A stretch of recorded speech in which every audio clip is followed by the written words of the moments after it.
अस्सलाम वालेकुम दोस्तों। तो कैसे हैं आप सब लोग? उम्मीद करती हूँ आप सब लोग ठीक होंगे। जैसे कि सर्दियाँ आ गई हैं, सर्दियों में अक्सर नींबू सस्ते हो जाते हैं और गर्मियों में बहुत ज़्यादा महंगे होते हैं। तो ये सीज़न होता है नींबू का अचार बनाने का। इसके लिए हमें चाहिए नींबू 500 ग्राम यानी आधा किलो नींबू। नींबू को अच्छी तरह से पानी से धो लें और खुश्क कर लें। बस ये ध्यान रखें कि इसमें कोई दाग वगैरह ना हो। बहुत मोटी वाली जिल्द वाली नींबू भी ना लें और पतली वाली बिल्कुल कागज़ी नींबू कहते हैं वो भी ना लें। दरमियाने स्टाइल के जो दरमियाने होते हैं नींबू वो लें। नींबू को इसी तरह 4 टुकड़े कर लें। अगर अलग-अलग करना है तो वो कर सकते हैं, अगर नहीं तो इस तरह से भी काट सकते हैं। इसमें मसाला सही से भरा जाता है। अगर इस तरह नहीं करना, जैसे बोतल वगैरह छोटी होती है, जार्स वगैरह छोटे होते हैं, तो 4 टुकड़े भी कर सकते हैं जैसे कि आप देख रहे हैं। इसी तरह नींबू को 4 टुकड़े कर लें। और नींबू का जो काटने का तरीक़ाकार ये है कि ऊपर से काटना है। उसको 4 टुकड़े करने हैं। 4 भी कर सकते हैं, ज़्यादा भी कर सकते हैं, जैसे आपको पसंद हो, जैसे सहूलत हो। अब इसमें डालेंगे नमक 1 से 1.5 टेबल स्पून या हस्बे पसंद हस्बे जायका अपने मुताबिक नमक डाल लें। और 1 से 1.5 चम्मच हल्दी टीस्पून हल्दी डाल के अच्छी तरह से फैला लें हल्दी और नमक को। ये है पहला स्टेप। इसके बाद दूसरे मसाले डलते हैं, लेकिन ये मसाले डालकर इसको अच्छे से मिक्स कर लें। सही से मिक्स करना है, अच्छी तरह से मिक्स कर लें ताकि नमक और हल्दी तमाम नींबू में सही से लग जाए।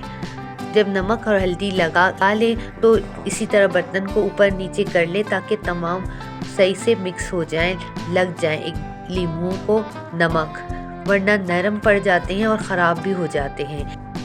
अब एक कपड़ा लेके नींबू को ढक दें। डिश को जैसे कि मैं कर रही हूँ इसी तरह से डिश को ढक के बांध के रख दें। बस इसको 1 से 1.5 दिन तक इसी तरह रखें। दिन को धूप दें और रात को साए में रख दें। धूप इसीलिए देते हैं ताकि उसका अंदर का पानी जो है, एक्स्ट्रा पानी जो होता है वो खुश्क हो जाए और थोड़े से नरम हो जाए ताकि मसाला वगैरह सही से अपने अंदर जज़्ब कर सकें। अब अचार के लिए हमें जो मसाले चाहिए वो है कुटी हुई लाल मिर्च 1 टेबल स्पून और ½ टेबल स्पून कलौंजी,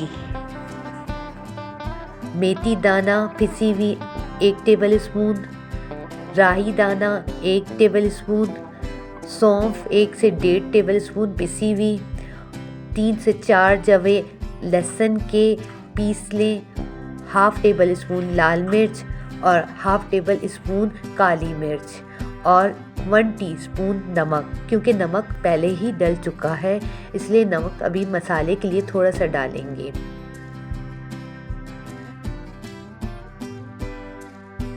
अब इसके अलावा जो हमें चाहिए वो है सिरका 1/4 कप, जो नॉर्मल सिरका हम लोग इस्तेमाल करते हैं वही सिरका, 1/4 कप सिरका और 1 पाव सरसों का तेल और ½ टेबल स्पून गुड़। और जार चाहिए हमें जो अचार डालने के लिए होता है, किसी भी बर्तन या जार जिसमें आप लोग अचार बनाते हैं डालते हैं वही जार। अब जो फाइनल स्टेप है वो है नींबू को मसाला डालना।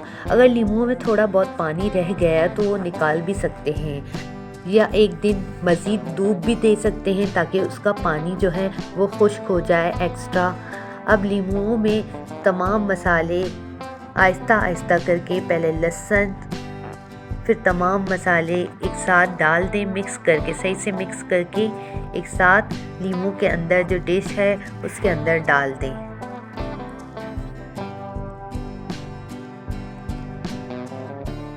जब मसाले डल जाएं तो इनको अच्छी तरह से मिक्स कर लें ताकि नींबू में अच्छी तरह से तमाम मसाले लग जाएं।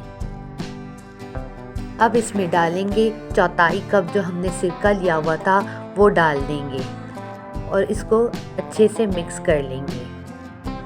जब सही से नींबू मसाले में कोट हो जाएं तो जार जिसमें अचार डालना है वो जार लेंगे और आहिस्ता आहिस्ता थोड़ा थोड़ा करके चमचे की मदद से या स्पैचुला की मदद से इस जार में तमाम नींबू डाल दें आहिस्ता आहिस्ता से, ताकि मसाले ज़ाया ना हो जाए, गिर ना जाए और हाथ भी ना लगे। अगर हाथ लगेगा तो जो अचार होता है वो ख़राब होने का ख़तरा होता है। बस स्पैचुला और चम्मच की मदद से अच्छी तरह से मसाले और नींबू जार में डाल दें। अब जो बारी आती है मोस्ट इम्पॉर्टेंट थिंग, सरसों के तेल की। अगर आपको सरसों का तेल पसंद नहीं है तो कोई भी तेल डाल सकते हैं, जैसे कि घर में जो खाना पकाने के लिए तेल इस्तेमाल करते हैं उस तेल से भी बना सकते हैं। आप इसमें डालेंगे जो गुड़ हमने रखा हुआ था, 1/2 टेबल स्पून या 1 टेबल स्पून भी डाल सकते हैं। तो वो गुड़ डालेंगे और इसको अच्छी तरह से ढक्कन बंद करके मिक्स कर लेंगे। अचार को 2 से 3 दिन तक डूब देना है। 2 से 3 घंटे दिन के काफ़ी हो जाते हैं। इसके बाद 1 हफ्ते में हमारा अचार तैयार हो जाएगा। इस बात का ख्याल रखें कि अचार सही से तेल में डिप रहे और 2-3 दिन तक इसको सही से हिलाते रहें, ताकि मसाले वगैरह तमाम अचार में सही मिक्स हो जाएं और टेस्ट भी यकजा हो जाए। अगर आपको आज की ये रेसिपी अच्छी लगी और इससे कुछ सीखा तो इस वीडियो को लाइक, शेयर और इस चैनल को सब्सक्राइब ज़रूर कीजिए और कमेंट सेक्शन में अपनी राय का इज़हार ज़रूर दीजिए कि आपको ये रेसिपी कैसी लगी।